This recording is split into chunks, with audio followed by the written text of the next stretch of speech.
Gravação iniciada, uma boa noite formalmente para todos vocês. E dando sequência aqui, né, queridos, no nosso cronograma, olha que maravilha. A gente está aqui já na nossa 5ª semana, graças a Deus, né? Firmes e fortes. E a gente está dentro do contexto de execução da auditoria, né? Nas 3 primeiras aulas a gente falou do conceito geral, né? E agora aqui entrando no aspecto propriamente dito da execução. A gente, na semana passada, deu uma visão de controle interno, né? Lembrando que para a auditoria, controle interno, né, é a base do trabalho. E hoje nós vamos entrar no processo de execução. E no processo de execução, nós temos os procedimentos técnicos de auditoria, né, que incluem os testes que são realizados nos demonstrativos contábeis e, por consequência, a necessidade de documentação da auditoria, né? Não só do ponto de vista de formalizar os processos, mas também tem um cunho comprobatório, tá?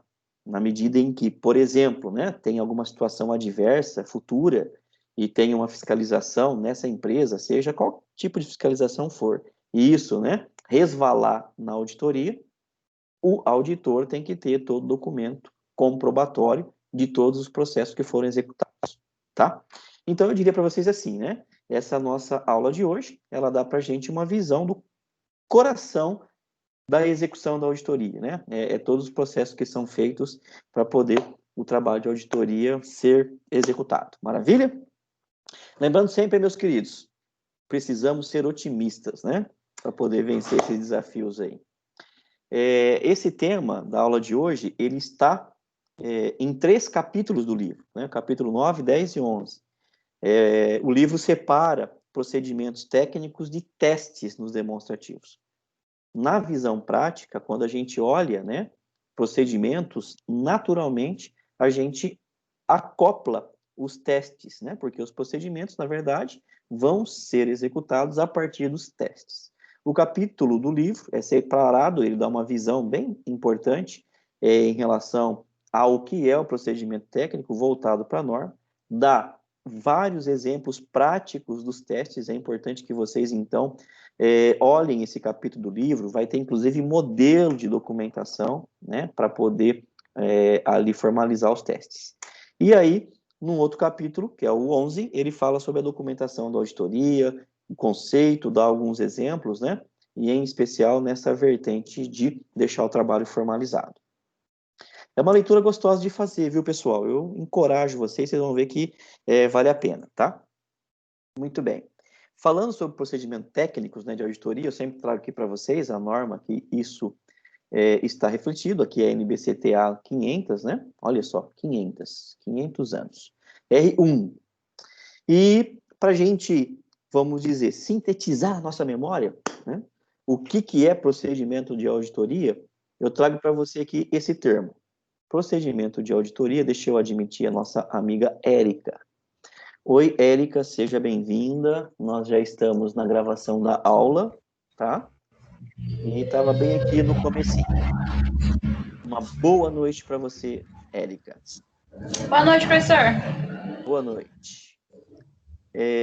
A gente, então, falando sobre procedimentos de auditoria, né? O que define o termo procedimentos de auditoria? Eu estou colocando aqui, ó, procedimento de auditoria é igual livre de distorção relevante. Ou seja, os procedimentos de auditoria são executados para que, na opinião do auditor, ela esteja livre de distorção relevante, como nós vimos nas aulas anteriores, né?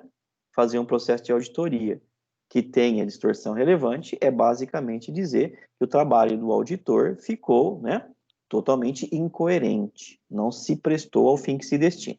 Então, os procedimentos de auditoria vêm nesse contexto. Simples assim, claro assim, tranquilo assim, tá? Qual que é a máxima quando a gente fala sobre procedimentos de auditoria e levando em conta livre de distorção relevante? A máxima são 3 conceitos: evidências, relevância e confiabilidade da informação. Ou seja, os procedimentos de auditoria, para que se tenha uma opinião dos demonstrativos contábeis, livre de distorção relevante, vai se pautar onde? Nas evidências que a auditada vai trazer para o auditor. Estas evidências permitem ao auditor calcular, analisar relevância daquela situação, daquela operação, e, através disso, levando em consideração a relevância, ter a confiabilidade da informação. Tá claro isso para vocês, pessoal? De forma resumida? Então, não tem muito segredo, né? É teoria pura, mas importante que a gente internalize esse conceito, até porque, se vocês forem lá fazer depois, né, a provinha do CRC, esses conceitos de auditoria vão estar presentes na prova, tá? Para você poder, então, tirar lá o seu CRC. Ótimo.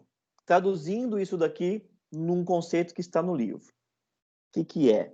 Os procedimentos de auditoria, vou passar o mouse aqui, né? Esses procedimentos visam coletar evidências, como nós colocamos na máxima, sobre a existência e propriedade dos bens, ocorrência das transações, abrangência das informações, avaliação de ativos e passivos e suas realizações, entre outras verificações relevantes, que possibilite ao auditor obter um diagnóstico razoável, lembra da razoabilidade? Das condições financeiras, orçamentárias, econômicas e patrimonial da entidade. Por quê? Porque ele vai calcar naquele processo de auditoria a sua opinião, né? Então, esses procedimentos técnicos que nós vamos aqui ver, eles vão caminhar na direção de coletar as evidências, né? Para que tudo aquilo que está na demonstração contábil, nos demonstrativos contábeis, lá, né, do nosso lado esquerdo, os ativos, lá direitos passivos, estejam contabilizados de forma coerente, que existam e as classificações que foram realizadas para a sua realização, de fato, sejam aquelas que lá estão demonstradas. Muito bem. Tranquilo até aqui, meus queridinhos? Espero que sim. Né? Se não tiver, vocês levante a mão, que eu não consigo ver, mas levante a voz aí, né? Para que a gente possa fazer interação. Deixa eu ver se tem alguém pedindo para entrar. Não tem, infelizmente. Continuamos nesse trem somente com 3 passageiros. Passageira Karen, passageiro William e passageira Érica. Vamos lá. Quando a gente olha, né, do aspecto prático, ou seja, a realização do trabalho, nós definimos procedimentos de auditoria como que, tá aqui, ó, um conjunto de técnicas que permitem ao auditor obter provas suficientes e adequadas para fundamentar sua opinião sobre as demonstrações auditadas, né? Quando nós olhamos esse conjunto de técnicas, aquela norma contábil que nós vimos, a NBCTA 500, ela vai sugerir ao auditor algumas premissas e alguns fundamentos sobre essas técnicas. Lembrando sempre, pessoal, que norma de auditoria, ela não trata de forma objetiva, né? Ela dá um fundamento. Portanto, ela indica um caminho para o qual o auditor deve seguir, tá? Agora, cabe ao auditor, dentro da razoabilidade, do julgamento profissional, da capacidade profissional, definir os procedimentos. Tá bom?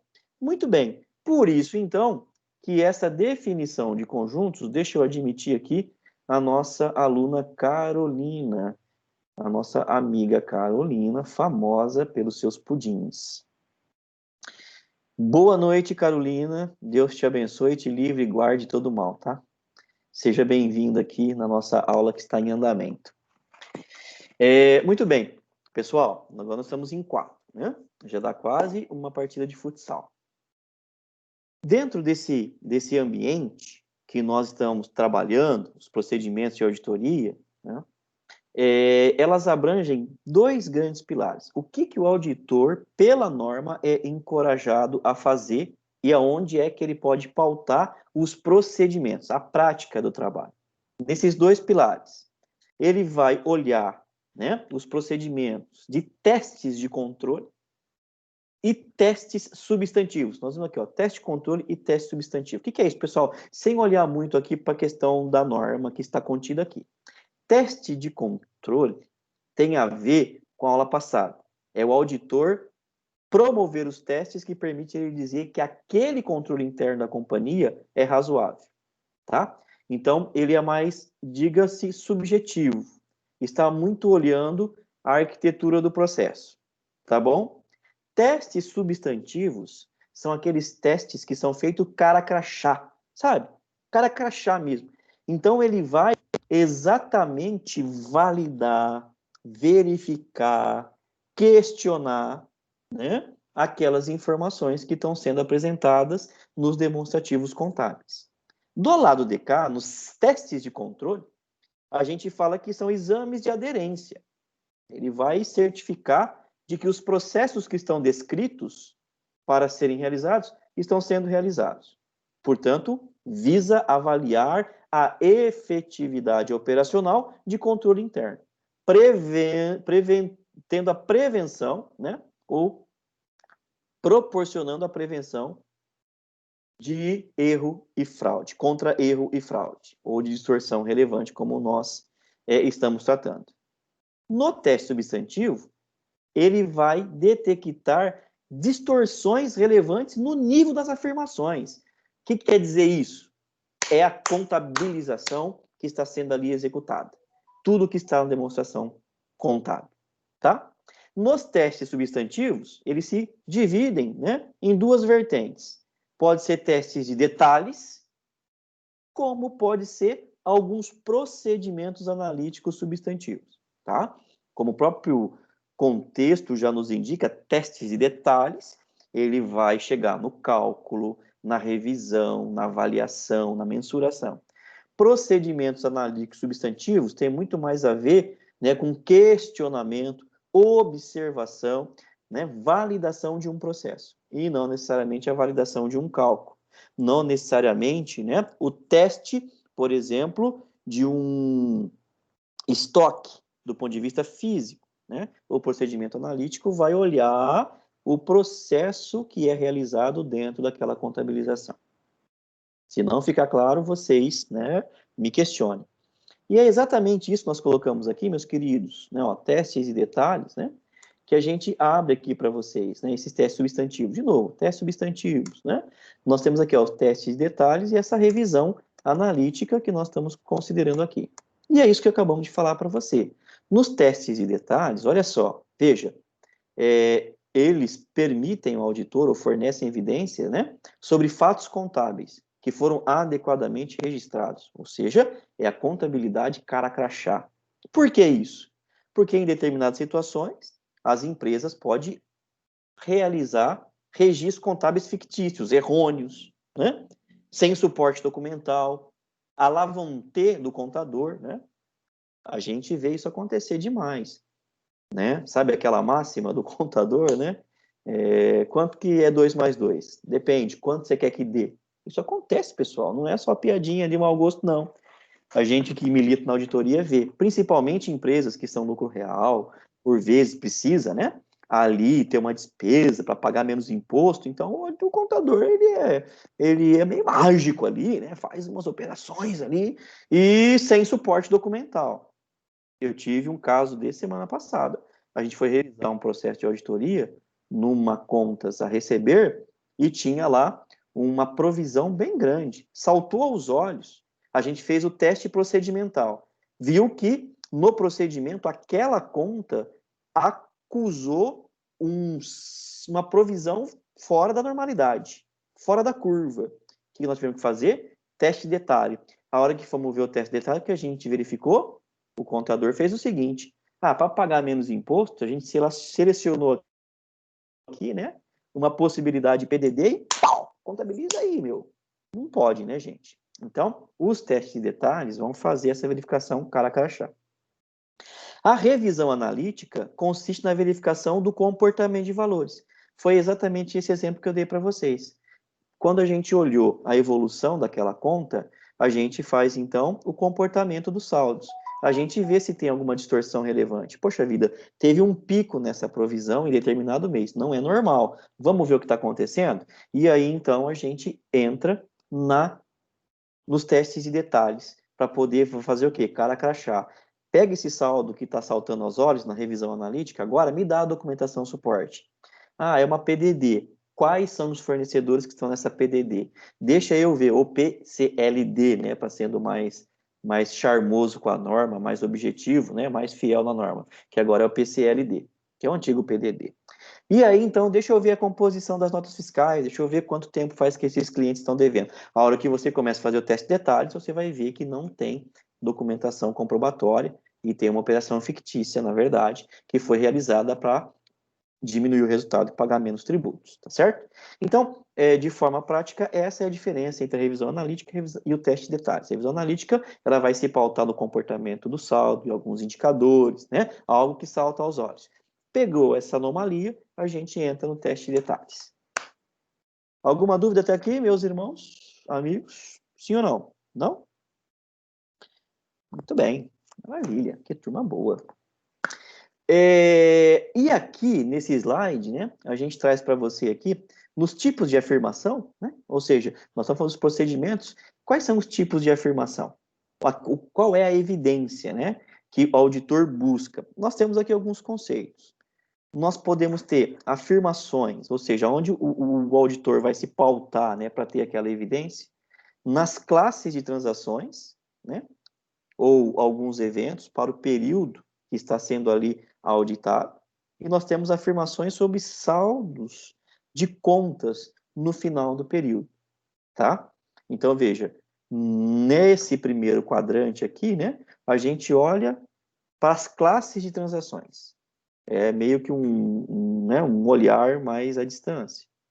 E aqui a gente olha os saldos no final do período, né? Olhando ali o saldo de passagem, a finalização, a conclusão do período, tá? E dentro de cada quadrante desse, nós temos aqui a dimensão que vai ser levada em consideração para essas afirmações. Por exemplo, nessa questão de afirmações sobre a classe das transações, nós podemos avaliar ocorrência, né? As transações, os eventos que foram registrados, se ocorreram e são da entidade, a integridade, ou seja, existe para essas transações, né, documentação hábil, esses registros são íntegros. A exatidão, ou seja, foi calculado de forma correta, a avaliação e a mensuração está ok. Qual que é o corte? Ou seja, as transações foram realizadas no período contábil correto? Será que não existe aqui uma contabilização de uma nota fiscal que está contabilizado nesse mês, mas ela é de emissão de mês anterior? Portanto, esse reflexo contábil deveria ser dado lá no mês anterior, né? E também a classificação, ou seja, se aquelas transações estão classificadas corretas no balanço. Por exemplo, digamos que tenha lá um empréstimo bancário. Esse empréstimo bancário é de curto ou é de longo prazo? O conceito de curto e longo prazo está correto? A realização de um estoque, será que de fato é circulante? Esse estoque não é um estoque não circulante? Será que a realização dessa aplicação financeira é de curto prazo? Não deveria ser de longo? Será que esse adiantamento, na verdade, no ativo, não deveria ser um passivo? Entendeu? Então, nós avaliamos o contexto de classificação. Quando a gente vai, né, no quadrante de baixo, o que acaba acontecendo, né? Quais é a dimensão? Principalmente no final do período. A existência. Aqueles ativos existem realmente ali no final do período? Aquele patrimônio líquido existe de fato? Os direitos e obrigações que estão sendo controladas são obrigações da entidade? Tem algo faltando aqui? Também traz a questão da integridade, que tem a ver, né, com toda a fidelidade daquela transação e os valores de alocação. Ou seja, se a mensuração em termos de valor do saldo da conta no final do período está correta, se não teria que fazer algum ajuste por conta dessa situação A ou B. Tá? Então, quando a gente trabalha, né, esses procedimentos técnicos, veja, estamos então tentando trazer evidências de que aquela conta contábil, aquele demonstrativo contábil, registra a realidade das operações, tá? Bom, lembrando da nossa máxima, né, que procedimento de auditoria tem a ver com evidências, relevâncias, confiabilidade, a norma técnica NBCTA 500, por isso ela está aqui, ela vai resumir alguns procedimentos que o auditor necessariamente deve adotar para que exista essas evidências, ou que existam essas evidências. E esses procedimentos têm que ser documentados, pessoal, tá? Todos eles que estão aqui. É necessário. Se tiver um trabalho de auditoria, onde os papéis da auditoria, nós vamos ver aqui, né, os documentos, não formalizam cada procedimento desse, em cada conceito desse, aquele trabalho de auditoria não é completo. Então, nós temos basicamente aqui 8 procedimentos que é trazido pela norma. Para ser mais fiel, a norma traz 7. Né? A gente, do ponto de vista prático, desdobra para 8. Tá? E por quê? Porque na prática é assim que os trabalhos de auditoria são conduzidos. Quais são, então, esses procedimentos? A inspeção, que tem a ver com inspecionar. Você vai lá fazer ali, então, a avaliação, a validação, né, daquela situação. É inspecionar mesmo. Tem a observação. E o que é a observação? Quando a gente fala da inspeção, tem muito a ver com ir lá ticar aquela operação, conferir aquela operação, né? Ou inspecionar se eventualmente, né, aquele ativo, por exemplo, existe. Vou lá. A observação tem a ver, né, com a realização da operação. Vou dar um exemplo para você que é muito comum em trabalho de auditoria, por exemplo. Vamos pegar aqui uma questão de recebimento de nota fiscal, recebimento de materiais, tá? Existe um controle interno que define como que recebe material, quando o produto chega lá no almoxarifado, tem a conferência física, a conferência sistêmica e tal. O que o auditor faz? Ele organiza um dia, não conta para ninguém, e do nada, como, né, ele aparece naquela área, sou o auditor, eu vim aqui hoje observar como que vocês executam na prática esse procedimento. Isso é observação. E o auditor fica lá, com um caderninho, olhando tudo, para ver se no procedimento, ou melhor, na execução prática, os procedimentos estão sendo realizados. Ele vai observar. A indagação tem a ver com questionamentos mesmo, né? Que o auditor faz, principalmente na área de café, que é o melhor momento para você questionar questões de auditoria, quando está todo mundo descontraído, né? E se vocês passar por um processo de auditoria e o auditor marcar aquele happy hour no final do dia, com bastante bebida, para dizer o seguinte, o auditor está bancando, tome cuidado, porque ali vai ser o melhor cenário para fazer o procedimento de indagação. O contador, quando tomou 2 biritas, conta coisa do arco da velha, o trabalho fica uma maravilha, experiência própria. Por isso eu não bebo. Tá bom? Brincadeiras à parte, mas é assim que acontece. Aí a gente tem a circularização. O que é a circularização?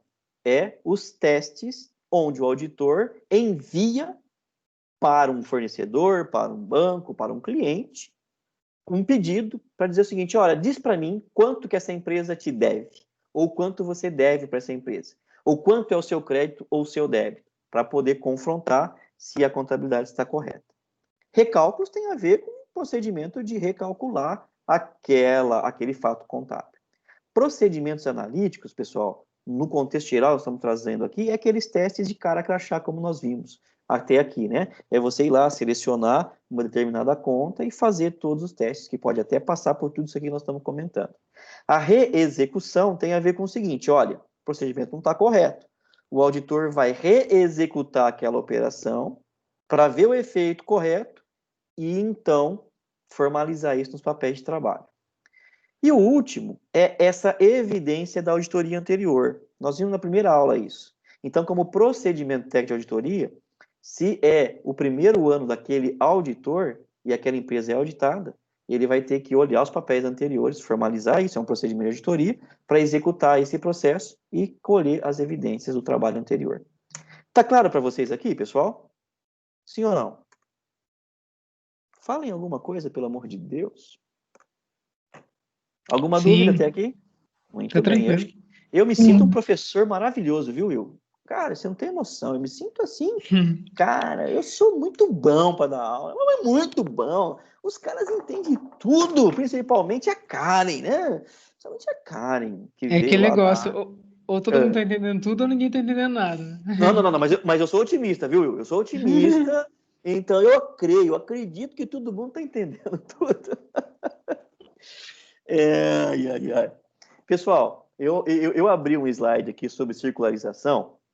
Por quê? Porque eu acredito que vocês, inclusive, né, que trabalham em empresa, o Will, né, talvez até a Karen, que está lá, né, ainda como estagiária, mas já vai galgar, e o pessoal todo, quando, mesmo não estando no dia a dia da contabilidade, mesmo estando lá no recebimento físico fiscal, no financeiro, por vezes pode ser, né, demandado, sabe, aquela situação assim, ô fulano, vem cá, responde essa cartinha da auditoria aqui, né, quem já não passou por isso, talvez, aí, né, se vocês não passaram, com certeza vão passar, né? E o que é isso? É o processo de circularização, tá? Ou seja, o auditor, fazendo o trabalho, ele está lá circularizando aquela conta e perguntando para o fornecedor, para o cliente, como eu disse, né? Me demonstra aqui o saldo para que ele faça o cara crachar o confronto. A circularização, né? Ela pode ser negativa ou ela pode ser positiva. O que quer dizer isso, né? Só para vocês entenderem o conceito. A negativa significa o seguinte, né? A questão é só sim ou não. Por exemplo, olha, o auditor pode dizer, você tem relacionamento com essa empresa fornecendo produtos e serviços XPTO, sim ou não? É isso que aí a empresa vai responder, sim ou não. Olha, no último ano, você vendeu tais produtos para essa empresa, sim ou não? Então, isso é uma circularização negativa, tá? Visa, então, para quem responde, concordar ou discordar daquela pergunta. Aí tem a positiva. O que quer dizer aquela positiva, né? Significa, então, que quem vai responder tem que se manifestar, né, em relação a alguma questão que está colocada ali. Basicamente, nesse contexto, a gente procura utilizar com fornecedor, com clientes, com bancos, né? Porque aí você vai querer circularizar saldo. E essa circularização positiva, que não é só sim ou não, ela pode ser branca ou preta, né? O que quer dizer branca? É quando é uma circulação positiva, mas os valores não são indicados. Como auditor, você diz o seguinte, olha, você é cliente dessa empresa e você tem um saldo de contas a receber no final do período X. Informe para mim qual que é o saldo que você tem a pagar para essa empresa. Isso é uma circularização branca. Então, a empresa que vai responder, ela não tem nenhuma referência, ela vai ter que olhar na contabilidade dela e dizer, olha, eu devo para essa empresa tanto, tá? E tem a circularização preta. O que quer dizer com isso, né? Que sabe aquele preto no branco, né? Significa que a carta do auditor, a circularização, já vem com o valor, pedindo a confirmação, do tipo assim, olha, eu vi pela contabilidade da empresa auditada que você tem aqui uma dívida com essa empresa, ou seja, você é cliente dessa empresa, você tem aqui a empresa tem um conta a receber, você tem um conta a pagar de R$10.000. Você confirma? Né? A empresa lá de lá vai dizer o seguinte, confirmo, tá? É uma circularização positiva, visa circularizar o saldo de uma conta, mas o auditor já indica o valor. Na prática, pessoal, existe uma mescla, tá? O auditor tem que colher algumas circularizações pretas e algumas brancas. Na grande maioria, o que dá mais confiabilidade e sustentabilidade para o auditor, para colher as evidências, é a circularização positiva branca. Por quê? Porque você não induz. Se você pega do lado de lá, talvez aí, né, uma empresa que não tem muita mão de obra, e aquela correria do dia a dia, ela que chega uma auditoria, chega a carta do auditor positiva preta, o cara fala, não, responde que é isso aí mesmo, não vou nem conferir, fala que tá ok, né? Então, para evitar essa situação, a branca é utilizada, porque aí quem responde tem que ir lá e ver o saldo, né? Ele não tem nenhuma referência. Então, existe, né, uma mescla. Agora, se o auditor conhece a empresa do lado de lá, sabe dos procedimentos, por vezes ele se conforta em fazer uma auditoria preta. Ou melhor, uma circularização positiva preta. Tá certo? Espero que vocês tenham, né, entendido aí os contextos. Tudo isso que nós estamos dizendo, esses procedimentos técnicos, né, vão resultar em testes.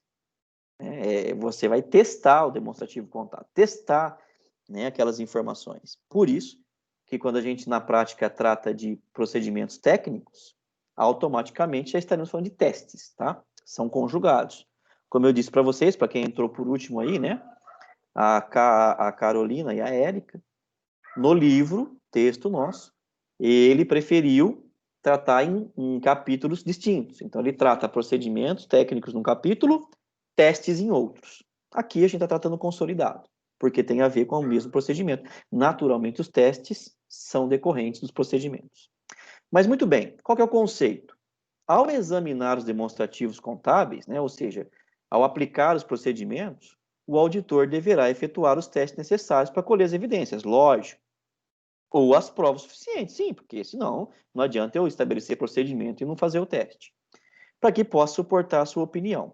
Sempre assim, né? Os testes, pessoal, tem a ver, né?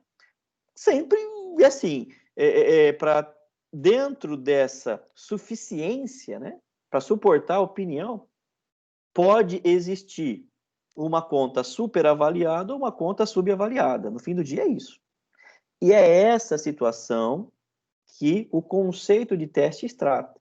Ora, durante o trabalho de auditoria, pode ter contas no balanço que pode estar errada para mais ou errada para menos, tá? Então, eu posso ter contas devedoras superavaliadas, que são contas de ativo e de despesa, ou eu posso ter contas subavaliadas credoras, geralmente contas de passivo e receitas, né? E aí o auditor, então, através dos testes, por conta dos procedimentos, vai se certificar se nenhuma conta tem superavaliação ou subavaliação. Quando a gente trata desse superavaliado ou subavaliado nas contas contábeis, o auditor ele pode praticar ou teste principal ou teste secundário, né? Os dois, dependendo, na grande maioria das situações, é assim que acontece. O que é isso? Teste principal, por exemplo. Vamos testar ali uma conta duplicados a receber. E ela pode indicar que estava superavaliada, né? Essa conta de duplicados a receber. Significa, então, que aquela conta registrou duplicatas que nem existe. E aí? Esse é o teste principal. O auditor olhou e falou, opa, alguma coisa chamou a atenção e essa conta pode estar superavaliada. Qual que é o teste secundário? O auditor vai avaliar e identificou que, devido a uma venda realizada em 2010, ter sido contabilizada em 2009, gerou, então, essa situação. O que aconteceu? E, pessoal, é muito comum, vocês não pensem em vocês, não. É muito comum ter isso. O dedo do auditor já vai direto. Por quê? Principalmente em empresas que têm muita meta para vendedor, o que eles fazem, pessoal, para poder bater meta e tal? Eles tiram pedido no ano de 2020, por exemplo, e registra tudo lá em 2019, tá?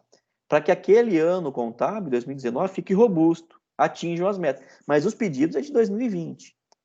E aí, então, com base nos testes, o auditor vai identificar, vai dizer, peraí, essa venda não é desse ano, não. Você tirou o pedido só lá em 2020 e não em 2019. Entendeu? Então é isso. E aqui estão alguns exemplos. Por exemplo, a conta de fornecedores, aqui, o nosso segundo exemplo. Indica que estava subavaliado, ou seja, eu tenho uma conta de fornecedor que não reflete a dívida inteira. O que aconteceu aqui? É o inverso. Tinha uma nota fiscal da competência 2020, referente a uma compra de matéria-prima, né, que foi registrada somente na ocasião de seu efetivo pagamento. Ou seja, quando fez a compra, não registrou o passivo. E pode acontecer. Por que pode acontecer? Talvez a empresa tenha uma necessidade de apresentar um índice de liquidez melhor, de alavancagem, ou alguma situação amarrada a essa conta, ele fala assim, não registra não. Deixa essa conta aí, nós vamos registrar por caixa, não vamos fazer por competência não. Entenderam, pessoal? E aí pode acontecer de não ser registrado aquela dívida daquele fornecedor no balanço, né? Outro exemplo aqui, ó. Pode ser que o teste na conta de máquinas e equipamentos, estamos falando de imobilizado, indicava que estava superavaliada. Ou seja, aquela conta de imobilizado está maior do que deveria ser. O que aconteceu aqui, né? Ao fazer o teste secundário, o cara crachá, o teste substantivo, né, lá no dia a dia, foi verificado que lá no ativo, na conta máquinas e equipamentos, tinha um monte de peças de reposição que, por natureza, deveriam ser despesas, né? E aí o contador decidiu contabilizar como ativo. Por quê? Para melhorar o resultado do balanço, para ter um melhor lucro, melhor rentabilidade, talvez para alcançar uma meta, para ter remuneração variável, entendeu? E nesse contexto, então, o teste principal denotou ali uma variação. Poxa vida, essa conta está variando. Não é normal ter esse volume de imobilizado pela natureza da empresa. A hora que fez o teste secundário, verificou então, e esse teste secundário, lembrando, né, pessoal, é aqueles mesmos testes aqueles mesmos procedimentos que nós vimos lá, que pode ser por recálculo, pode ser por observação, pode ser por indagação, né? É aqueles procedimentos que indicam os testes. Foi visto, então, que aquelas despesas estavam sendo contabilizadas como ativo. Aliás, lembrando, na nossa primeira aula, quando a gente falou do conceito de auditoria, eu trouxe para vocês o caso Enron, de certo modo, de forma semelhante ao que aconteceu lá, não com ativo imobilizado, mas com despesas de projetos de novos negócios que estava sendo contabilizado lá como ativo, como se fosse estudo para novos projetos, quando na verdade era despesa efetiva. E aí estava maculando a realização de lucro, né? Ou seja, estava um lucro maior do que a realidade, com um ativo podre maior do que a realidade. Ficou claro para vocês o conceito, né? E como que isso se desdobra? Muito bem. E aqui eu trago para vocês, né, o contexto do conceito é o mesmo. Veja que é só para, poxa vida, um ativo fictício traz uma superavaliação. Um ativo oculto, uma subavaliação. Um passivo oculto, uma subavaliação. E um passivo fictício, uma superavaliação. O que significa um ativo fictício? Ó, representa valores que somente estão no balanço patrimonial, mas que de fato não está no patrimônio da empresa. Sabe aquele inventário físico de ativo mobilizado que a gente costuma fazer e a norma pede para fazer no mínimo a cada 2 anos? Né? É para ver isso. De repente, a empresa esmirilhou os ativos, destruiu, sucateou tudo, não está mais em operação, só que ela não dá baixa. Por que não dá baixa? Porque ela quer mostrar um ativo robusto. Então, esse ativo é fictício, não existe, já acabou, já, né? Degringolou, já era, mano, já foi. E aí o auditor precisa se certificar. E como que ele vai fazer esse teste? Ora, é de observação, indagação, ele vai lá ver, pega a base de ativos imobilizados, olha a base de ativos, vai em campo, cadê esse ativo tal? Seleciona, deixa eu ver esse ativo em operação. Já aconteceu, hein? É tão legal. Fala pro gestor, deixa eu ver esse ativo. O cara coça a cabeça assim, pessoal. E já faz aquele ar. Quando você vê essa expressão, você fala, haha, te peguei, né? E o cara fala, então, sabe o que é? Esse ativo aqui, ele tá ali porque ele não está sendo usado, estamos testando um modelo novo. Aí você vai ver o ativo lá e já está tudo destruído, né? Nem como sucata dá para vender. Ficou claro? Então, nessa situação, né, na execução do trabalho, por observação, por recálculo, por indagação, né, por teste substantivo, por revisão analítica, você acaba identificando a situação e aí você vai lá no âmago dela, aonde ela acontece, e faz o teste. E aí você pode ter essa situação. O ativo oculto, né? Oculto significa que existe, mas não está no balanço. E às vezes acontece, né? Acontece naturalmente. Comprou na hora de contabilizar, errou a contabilização, sei lá, por algum motivo não veio, e aí o ativo existe. Isso acontece muito, pessoal, em contagem de estoque, né? Quando o auditor vai contar o estoque, o que tem de estoque presente fisicamente na empresa, mas não está lá contabilizado, é absurdo. Tá? Então, aqui para vocês terem uma ideia de como que na prática isso se transaciona, né? Um passivo oculto vai no mesmo caminho. Ele existe, mas não foi contabilizado. E aí, na nossa experiência com a auditoria, esse é o que mais existe. Porque as empresas querem mostrar um índice de liquidez melhor e ela oculta os passivos. Quer ver um exemplo que é trágico e acontece muito? Você pega as dívidas com banco, por exemplo, tá? Que tem muitas empresas que não atualizam os juros.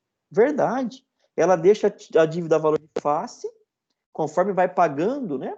Ela vai baixando o valor de face e não calcula o juro. A hora que você vai recalcular pelo teste, você vê que aquela dívida ela é 1,5 vezes aquilo, porque a empresa quer ficar com a dívida pequena.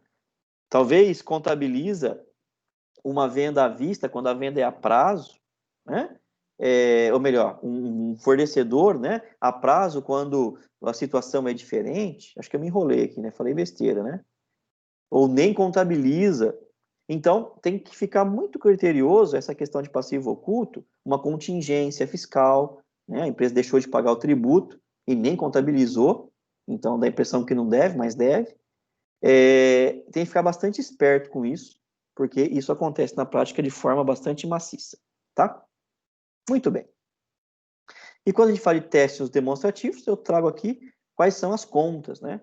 Caixa, cliente, estoque, investimento, mobilizado, fornecedor, folha de pagamento, seguro, enfim, então todas as contas do balanço aqui.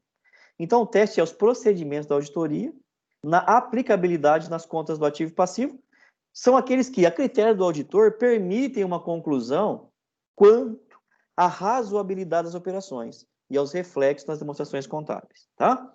E aí tem a ver com a extensão do trabalho, julgamento do auditor, conhecimento da empresa auditada, qualidade dos controles, procedimentos efetivos, enfim, então é um conjunto, né, de situações que o auditor se calca, se baseia, para poder fazer o teste em cada conta de balanço, para ver se não está sub ou super avaliado. Gravem isso. A máxima é isso em teste, sub e super, sub e super, sub e super, tá bom? Por isso que eu creio, como auditor, que vocês, meus alunos, vão ter uma prova super avaliada.